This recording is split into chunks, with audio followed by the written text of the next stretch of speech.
اللہ سنتا نہیں ہے. ایسے سن لے گا اللہ؟ 13 سال کی محنت کے بعد کہا اللہ یہ 313 برباد ہو تو کبھی اس روئے زمین پر تیری عبادت نہیں ہوگی. اللہ اللہ کوئی نہیں کہے گا. ایمان کا جذبہ دیکھیے کیا تھا ایمان. 1000 سے لڑ رہے. امام احمد ابن حنبل کے پاس ایک عورت آتی ہے. غور کر کے دیکھیے اس عورت کے سوال کے بعد ہماری حیثیت کیا رہ جاتی ہے. ذرا تصور کیجئے.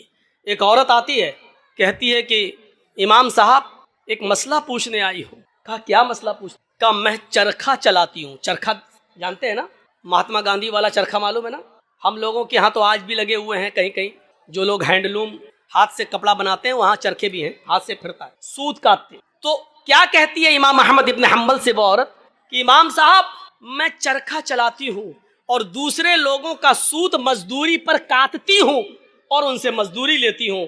کبھی کبھی میں رات میں بھی چرخہ چلاتی ہوں جب میرے پاس تیل ہوتا ہے. اس عورت کے سوال کے بعد ہماری حیثیت کیا رہ جاتی ہے. سنیں ہماری ماں بہنیں, عورتیں ایسی بھی گزری ہیں, صرف لائٹ مارنے والی عورتیں ہر وقت نہیں ہوتی ہیں. سنیں امام صاحب میں کبھی کبھی رات میں بھی چرخہ چلاتی ہوں. جب میرے پاس چراغ جلانے کے لیے تیل ہوتا ہے تو میں چراغ جلا کر اس کی روشنی میں چرخہ چلاتی ہوں, سوت کاٹتی ہوں. امام احمد ابن حنبل فرماتے ہیں اللہ تمہاری روزی میں برکت دے, رزق میں برکت دے. کہا امام صاحب کبھی کبھی چراغ میں تیل نہیں ہوتا ہمارے پاس, لیکن ہمارے پڑوس میں کھلا ہوا آنگن ہے, ہمارے پڑوسی کا کھلا ہوا آنگن ہے. کبھی کبھی اس آنگن میں روز چراغ جلتا ہے, وہ میرے پڑوسی کا چراغ ہے لیکن وہ اپنے گھر میں اپنے آنگن میں چلاتا ہے, اور اس آنگن میں اس چراغ کی روشنی کبھی کبھی میرے گھر پہ آتی ہے. اگر میں اس روشنی میں چراغ جلا سوت پھرا لوں, اس پڑوسی کی روشنی میں اگر میں سوت پھراؤں, چرخہ چلاؤں, تو اس پڑوس کی روشنی سے جو سوت میں پھراؤں اور اس کی قیمت میں اپنے مالک سے لوں تو یہ قیمت میرے لیے حلال ہوگی یا حرام ہوگی؟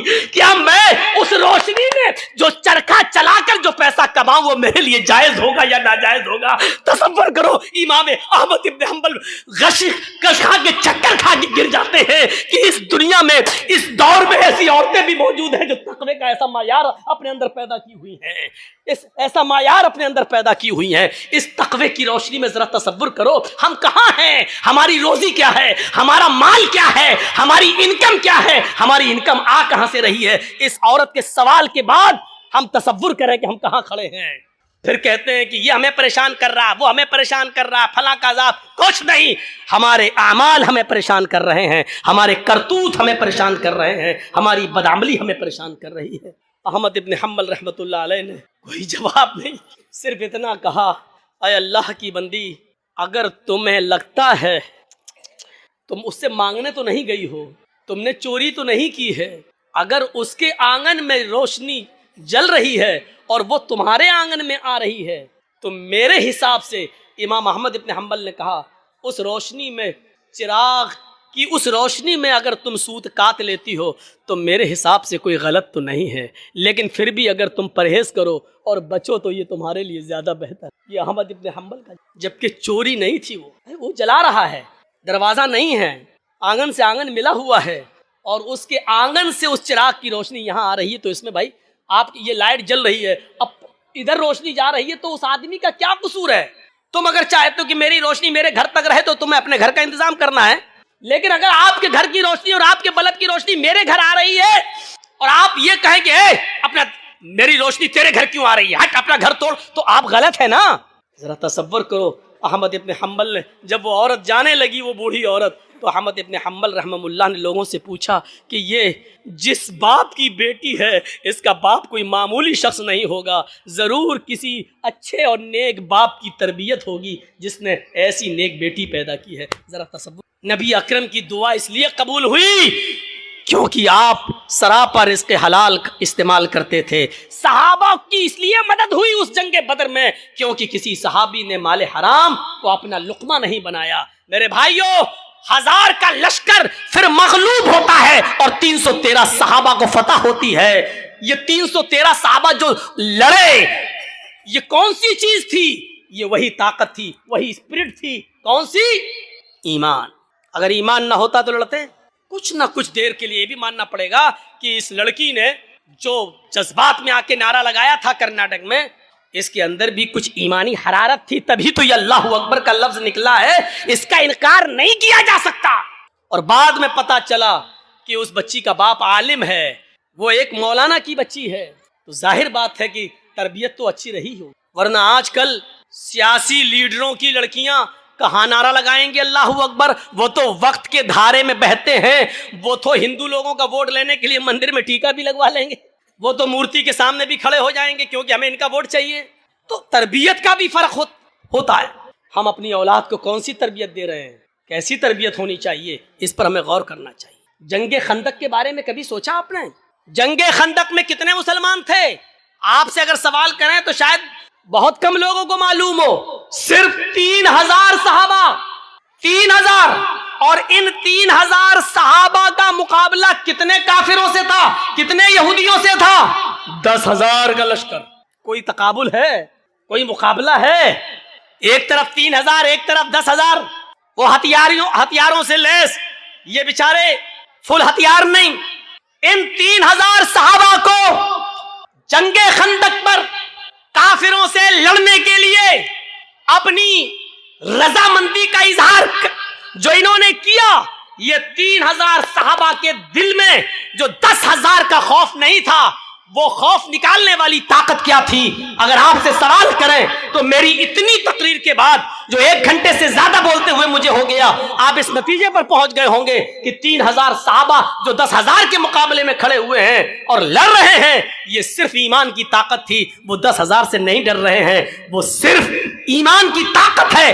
ان کے دلوں میں اگر ڈر ہے تو صرف ایک اللہ کا ڈر ہے، وہ کسی کا خوف ان کے دلوں میں موجود نہیں ہے، اور جیتے، ان کو فتح ہوئی، ان کو کامیابی ملی۔ ہم یہ ساری چیزیں بھول جاتے ہیں، ہمیں اس بات کا احساس نہیں ہوتا ہے۔ بھیا جلدی نکل جاؤ، بتاؤ یہ کہاں جا رہا ہوگا، اس کی تو شادی بھی نہیں ہوئی ہے، کہاں بھاگ رہا ہے؟ اور وہ دیکھو وہ چچا اٹھ کے جا رہے ہیں بیچ میں جب کوئی اٹھتا ہے تو مجھے پتہ نہیں کیوں اتنا ڈر لگتا ہے۔ ایک بار حیدرآباد میں پروگرام کر رہا تھا نا، تو بیچ میں ایک آدمی اٹھ گیا، تو مجھے پتہ نہیں اٹھا، پیشاب کرتا ہے، سیدھے آیا میرا مائک پکڑ کے اور مائک پھینک دیا اٹھا کے، اور پھر اس کے بعد انڈے چلے، ٹماٹر چلے، جوتے چلے، چپل چلی۔ تو اس دن سے ایک دہشت تو ہوتی ہے نا، پھر بیچ میں اٹھ رہا کہ پھر کوئی کھڑا نہ ہو جائے، تو وہ اس دن سے یہ ہے بات بھائی، جس کو اٹھنا ہوا کرے وہ پیچھے بیٹھا کرے، جب چاہے تب نکل جائے۔ جو آدمی آگے بیٹھتے ہیں ان کو معلوم ہے نا ان کو کتنی بار پیشاب آتا ہے، زیادہ آتا تو پیچھے بیٹھو۔ اور میری تقریر ہو رہی ہے، پتہ نہیں پیشاب کیوں نہیں روک پاتے ہیں آپ لوگ تو دل کی دھڑکنیں روک لیتے ہیں۔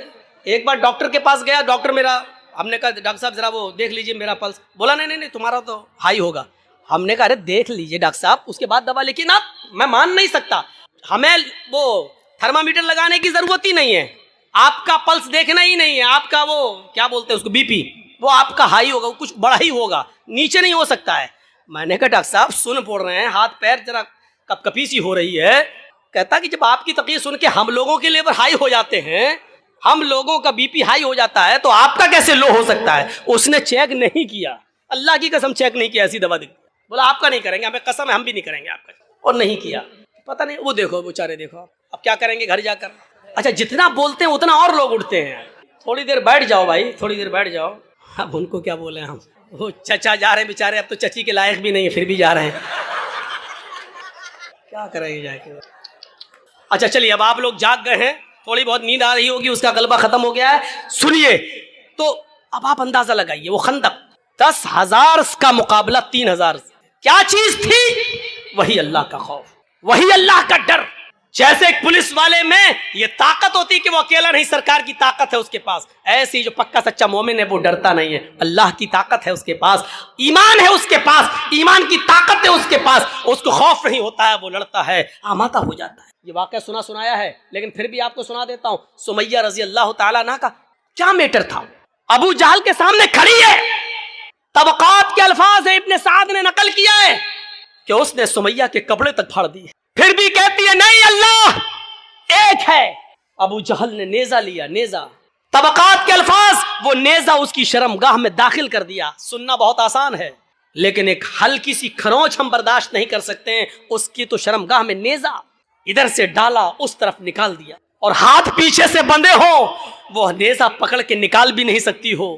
اور ایسی کنڈیشن میں بھی دیکھیے ایمان کی طاقت کیا. وہ یہ نہیں کہہ رہی اللہ میری حفاظت فرما، اللہ مجھے بچا لے اس دشمن سے، یہ نہیں کہہ رہی ہے. اس کی زبان سے جو جملے نکلتے ہیں وہ جملے یہ، یا ربی ثبت قدمی علی دینک، اے اللہ اس کی دی ہوئی سزاؤں پر میرے قدموں کو ثابت رکھنا، میرے ایمان پر، کہیں اس کی سزائیں مجھ سے میرا ایمان نہ چھین لیں. جان جا رہی جائے، روح نکلتی نکل جائے، لیکن ایمان، میری آخری حالت میں ایمان نہ نکل جائے. کہیں ایسا نہ ہو کہ اس کی دی ہوئی تکلیفیں میں جھک جاؤں اور اس کی بات مان لوں اور ایمان سے ہاتھ دھو بیٹھوں. ایسا نہ ہو کہیں. ثبت قدمی علی دینک، اے اللہ اپنے دین پر، اپنے اس ایمان پر میرے دل کو ثابت قدم رکھنا، میرے قدم کو ثابت رکھنا، میں بہکنے نہ پاؤں، ایمان مجھ سے نہ چھین لیا جائے. یہ دعا اس کے منہ سے ہے. ہم لوگ تو جلسہ ختم ہونے کے بعد کہتے ہیں اللہ جب تک زندہ رکھنا ایمان پر، اسلام پہ رکھنا، اور جب خاتمہ ہو تو ایمان پر ہمارا خاتمہ فرمانا. ہو گئی تقریر، ختم، جاؤ. اب 1 سال کے بعد جب جرجیت صاحب آئیں گے تب تک آپ اسلام پہ عمل کریں گے. کوئی مر گیا تو وہ ایمان پر اس کا خاتمہ ہوا ہے. ہم نے سب کچھ دعاؤں کو ہی سمجھ لیا ہے. صحابہ کرام سب کچھ کرنے کے بعد دعا کرتے تھے. اللہ کے رسول پہلے اللہ پر بھروسہ کیے، 313 لوگوں کو نکال کے لائے. 313 صحابہ نے اپنی زندگی اپنی ہتھیلی پر رکھ لی، سر پہ کفن باندھ لیا کہ اب گھر لوٹ کے نہیں جانا ہے. 1000 کا لشکر سامنے. اب اللہ کے نبی دعا کر رہے کہ اللہ اگر یہ 313 مٹ گئے تو کبھی زندگی میں تیرا نام لینے والا کوئی نہیں ہوگا. اب یہ تو سوچ لے اے میرے پروردگار، ان کو زندہ رکھنا ہے یا نہیں. اگر تجھے اپنی عبادت باقی رکھنا ہے تو ہماری حفاظت فرما، اگر اپنی عبادت باقی نہیں رکھنا ہے تو ہم مرتے ہیں مر جائیں، کوئی پرواہ نہیں. میرے بھائیو تصور کرو ہم نے کیا کیا اپنے آپ کو. بس حرام کھاتے جا رہے ہیں کہ اللہ میں حرام کھانے سے بچا لے. ساری برائیاں، ہم شراب پیتے جا رہے ہیں پھر کہ اللہ ہمیں شراب کی لت لگ گئی، اللہ میں شراب سے بچا لے. اللہ کے بندے پہلے سب کچھ چھوڑ پھر دعا کر. اللہ کے بندے پہلے حرام چھوڑ اور حلال کھا اور اس کے بعد دعا کر کہ اللہ مجھے اب جو حلال کھایا ہے اسی پر قائم رکھنا. اے اللہ حرام کا لقمہ میرے حلق کے نیچے نہ اترنے پائے. اب دعا کرو، حرام کھاتے جاؤ اور دعا کرو اللہ حرام سے بچا لے. شراب پیتے رہو اور دعا کرو اللہ شراب سے بچا لے. بے پردگی کے ساتھ ہماری ماں بہن بیٹیاں نکلتی رہو اور دعا کرے اللہ ہمیں پردہ کرنے کی توفیق عطا فرما. زندگی میں نہیں ملے گی ایسی تو. ان اللہ لا یغیر ما بقوم حتی یغیروا ما بانفسہم. اللہ کسی قوم کی حالت اس وقت تک نہیں بدلتا جب تک کہ کوئی قوم اپنی حالت کو خود بدلنے کی فکر نہیں کرتی ہے. پہلے ہمیں چینج ہونا پڑے گا، پہلے ہمیں بدلنا پڑے گا. پہلے زمانے کی عورتیں اگر اپنے بچوں کو بد دعا بھی دیتی تھی تو اس میں بھی دعا نکلتی تھی. بچہ شرارت کر رہا ہے، کبھی یہ کبھی وہ اٹھایا پھینک دیا، کبھی ماں پریشان، ہائے ماں پریشان اور ماں نے غصے میں اپنے انداز میں بد دعا دی. لیکن آپ اس کو بد دعا نہیں کہہ سکتے ہو. جب دیکھا کہ بچہ بہت شرارت کر رہا ہے تو بد دعا دیتے ہوئے کہا اللہ تجھے کعبے کا امام بنا دے. غصے میں بد دعا بھی دی تو اس میں بھی دعا چھلک رہی تھی. یعنی اس زمانے کی عورتوں کو غصے میں بھی ایسی بد دعائیں نہیں معلوم تھی کہ جو بچوں کی زندگی تباہ کر. ہماری ماؤں کی زبان سے کیا نکلتا؟ کتے مر جاؤ، پریشان کر کے رکھ دیا. اب کتا کہتی جا رہی ہے، اب یہ نہیں سوچ رہی کہ کتے کی اماں کون ہوئی، لیکن کہہ رہی کتے مر جاؤ. اور پتہ نہیں کیا کیا وہ کہہ دیتی ہے. ایک بچہ شرارت کر رہا ہے اور جب تنگ آ گئی ماں تو غصے میں روتے ہوئے کہتی چل اللہ کرے تجھے کعبے کا امام بنا دے. اور پتہ نہیں کون سی گھڑی میں یہ دعا نکلی اور عرش والے نے اس کو قبول فرمائی اور وہ بچہ پھر کعبے کا امام بن کر نکلا. اور ایسا امام بنا کہ آج جس کو آج سدیس کے نام سے یاد کیا جاتا ہے، قاری سدیس، یہ کعبے کے جو امام آج بھی موجود ہیں یہ اسی ماں کی دعا کا نتیجہ ہے جو اس نے غصے میں دی تھی اور اللہ نے اس بچے کو کعبے کا امام بنایا جو آج بھی کعبے کا امام. ضرور اس ماں نے اپنی حلق کے نیچے کبھی حرام لقمہ نہیں اتارا ہوگا. اگر حرام لقمہ کھایا ہوتا تو یہ دعا قبول نہ ہوتی. ضرور اس ماں کی رگوں میں حلال خون دوڑ رہا تھا اور حلال خون دوڑنے کی دعا کا نتیجہ تھا کہ وہ بچہ کعبے کا امام بنا. اگر آپ چاہتی ہو کہ ہمارے بچے ابن تیمیہ بنے، ہمارے بچے ثناء اللہ مرسری بنے، ہمارے بچے ابن قیم بنے، ابن الجوزی بنے، ہمارے بچے احمد ابن حنبل بنے، ہمارے بچے امام مالک کی طرح بنے، تو آئے میری ماں بہنوں تمہیں اپنی رگوں میں حلال خون دوڑانا پڑے گا، حلال روزی کھانا پڑے پڑے گی، رزق حلال کا اہتمام کرنا ہوگا، آدھی روٹی صحیح لیکن حلال، بھوکا سو جانا گوارا ہے لیکن حرام لقمہ کھانا گوارا نہ ہو، تب تمہارے کوکھ سے پیدا ہونے والے بچے ابن تیمیہ بنیں گے، ابن قیم بنیں گے، ثناء اللہ بنیں گے، امام مالک بنیں گے، احمد ابن حنبل بنیں گے، تب بنیں گے۔ سب کچھ کھاتی رہو اور کہو کہ اللہ ہمارے بچے کو کعبے کا امام بنا دے، نہیں ہو سکتا۔ یہ تلخ جملے تمہیں سننا پڑیں گے تلخ جملے۔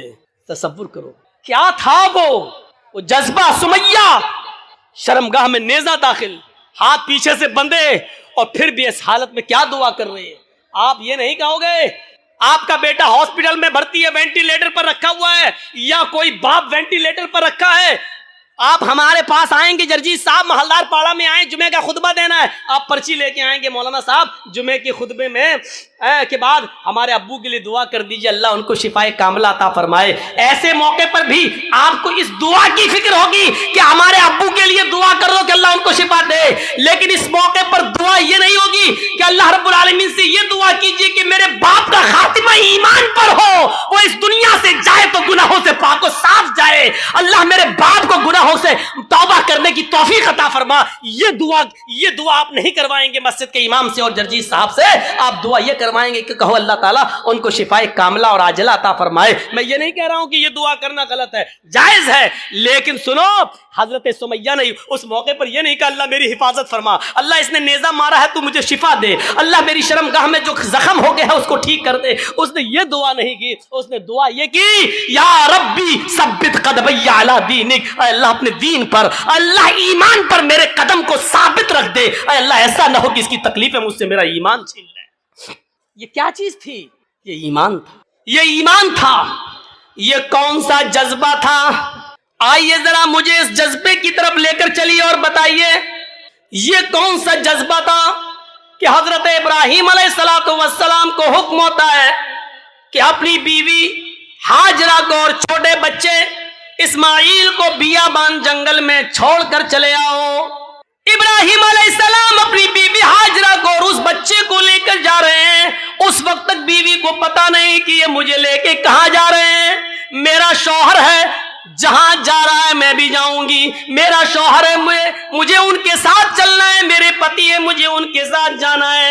چند دنوں کے سفر کے بعد ایک بیابان جنگل آ جاتا ہے، اس بیابان جنگل کے اندر اپنی بیوی کو چھوڑ دیتے ہیں، اپنے بچے کو چھوڑ دیتے ہیں، ہاجرہ کو اسی جنگل میں چھوڑ دیا، اسماعیل جو ابھی اپنی ماں کا دودھ پیتے ہیں اسی جنگل کے اندر چھوڑ دیا۔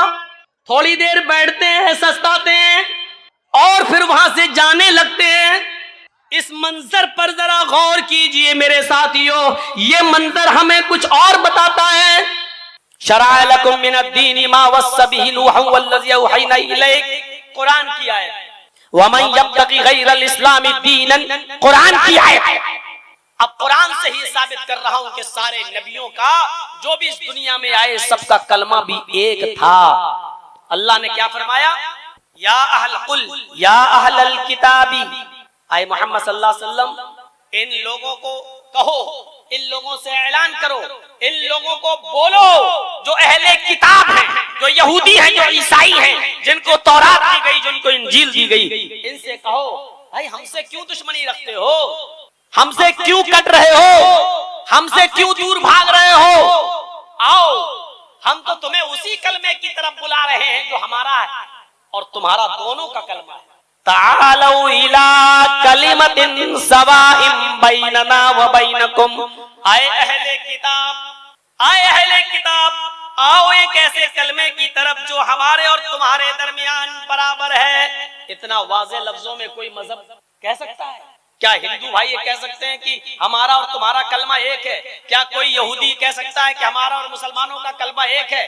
کیا کوئی عیسائی یہ کہہ سکتا ہے کہ ہمارا اور تمہارا کلمہ ایک ہے؟ یہ اسلام ہے، یہ قرآن ہے جو کہہ رہا ہے تم ہم سے الگ ہو ہی نہیں، اس لیے کہ ہمارا اور تمہارا کلمہ ایک ہے۔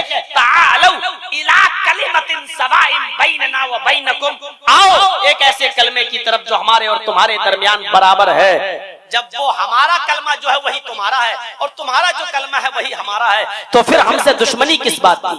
سارے نبیوں کا کلمہ ایک ہے اور وہ کیا ہے؟ اللہ نعبد الا اللہ، ہم اللہ کے علاوہ کسی کی عبادت نہیں کریں گے. ہم سب کا معبود کون ہے؟ اللہ. سب کا کلمہ کیا تھا؟ لا الہ الا اللہ. یہ کلمے کا پہلا جز کبھی نہیں بدلا گیا. اس دنیا میں نوح علیہ السلام جب رسول بنا کر بھیجے گئے تو ان کا کلمہ تھا لا الہ الا اللہ نوح الرسول اللہ. موسیٰ علیہ السلام اس دنیا میں رسول بن کر آئے تو ان کا کلمہ تھا لا الہ الا اللہ موسیٰ رسول اللہ. عیسیٰ علیہ السلام اس دنیا میں رسول بن کر آئے تو ان کا کلمہ تھا لا الہ الا اللہ عیسیٰ رسول اللہ. محمد رسول اللہ جب نبی بن کر آئے رسول بنا کر بھیجے گئے تو ان کا کلمہ تھا لا الہ الا اللہ محمد رسول اللہ. ایک چیز پر غور کر لیجیے، کلمے کا پہلا جز کبھی نہیں بدلا گیا. کلمے کا پہلا جز کبھی نہیں بدلا گیا. روح کے زمانے میں بھی لا الہ الا اللہ، موسیٰ کے زمانے میں بھی لا الہ الا اللہ، عیسیٰ کے زمانے میں بھی لا الہ الا اللہ، محمد الرسول اللہ کے زمانے میں بھی لا الہ الا اللہ. یہ لا الہ الا اللہ نہیں بدلا گیا. یہ الگ بات ہے کہ اس زمانے کے پیغمبر کے حساب سے پیغمبر کا نام چینج ہوتا رہا. کبھی نوح رسول اللہ، کبھی موسیٰ رسول اللہ، کبھی عیسیٰ رسول اللہ، کبھی محمد الرسول اللہ. کبھی آپ دیکھیں گے نبی کا نام تو چینج ہوا لیکن پہلا منتر، پہلا کلمہ، پہلا جز نہیں بدلا گیا، کیونکہ یہی منتر، یہی کلمہ تھا جو مول منتر ہے ایک اللہ کی عبادت. میرے بھائیوں یہ کبھی چینج نہیں ہوا، یہ کبھی نہیں بدلا گیا. اسی کو قرآن نے کہا ہے تعالوا الی کلمۃ سواء بیننا و بینکم، آؤ ایک ایسے کلمے کی طرف جو ہمارے اور تمہارے درمیان برابر. سب کا یہ فوٹو لے کے کھینچو اور بھیجنا سعودی عرب، مل جائیں گے لاکھوں روپے آپ کو. ہر جگہ سیاست کھیلی جاتی ہے، راجنیتی جلسوں میں بھی چلتی ہے. چپکے سے لینا چاہیے. پبلک کے بیچ میں کھینچو گے تو وہ تو بولیں گے نا اتنی بھی عقل نہیں، چپ چاپ سے لے. چور جب چوری کرتا تو بڑی عقل مندی سے کرتا ہے، یہ الگ بات ہے کہ بعد میں پکڑایا جاتا ہے. تو میں کہہ یہ رہا تھا یہ چیز کبھی چینج نہیں ہوئی. لا الہ الا اللہ سب کا کلمہ رہا ہے. ایک اللہ کی عبادت سب کے اندر رہی ہے اور آج تک وہ بدلی نہیں گئی ہے. سب یہی مانتے ہیں کہ ایک اللہ ہے، ایک اللہ کی عبادت.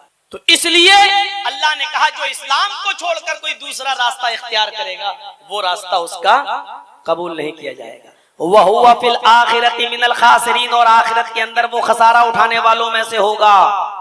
تو میں عرض یہ کر رہا تھا میرے بھائیوں، اسی لیے اللہ نے کہا جو اسلام کو چھوڑ کر کوئی دوسرا دین تلاش کرے گا وہ قبول نہیں کیا جائے گا اور آخرت کے اندر وہ خسارہ اٹھانے والوں میں سے ہوگا. بہت بڑی خوش نصیبی ہے جو اسلام کے پیروکار ہیں، جو اسلام کو فالو کر رہے ہیں. اور سچ میں یہ ہے کہ اسلام ہی وہ مذہب ہے جو سب کے لیے سب کو اپنے اندر سمو سکتا ہے اور سب کے مطالبات پورے کر سکتا ہے. کیونکہ اسلام دین سہل ہے، اسلام ہی دین معتدل ہے، اسلام ہی دین مساوات ہے، اسلام ہی دین تقوی اور دین تمدن ہے، اسلام ہی دین الرحمہ ہے، اسلام ہی دین عدل ہے. ساری خوبیاں صرف اسلام کے اندر موجود ہیں. آپ دیکھ لیجئے اسلام میں کتنی آسانی ہے. اللہ رب العالمین نے 5 چیزوں کو اسلام کی بنیاد قرار دیا ہے. خود اللہ کے نبی صلی اللہ علیہ وسلم نے بنی الاسلام علی 5 شہادت اللہ الہ الا اللہ وان محمد رسول اللہ واقام الصلاۃ وایتاء الزکاۃ والحج وصوم رمضان. اللہ رب العالمین نے یہ اسلام کی بنیاد بتائی ہے. یہ 5 چیزیں اسلام کی بنیاد ہیں. اب سہولت دیکھیے، نماز آپ کے اوپر 5 وقت کی فرض ہے جو کسی بھی حال میں چھوڑی نہیں جا سکتی ہے. کسی بھی حال میں آپ کے اوپر معاف نہیں ہے. کھڑے ہو کر پڑھنا ہے، طاقت نہیں ہے تو بیٹھ کر پڑھو. بیٹھ کے نہیں پڑھ سکتے ہو تو لیٹ کے پڑھو، کروٹ سے پڑھو، اشارے سے پڑھو. کچھ نہیں ہے تو ہونٹ ہلا کر پڑھو.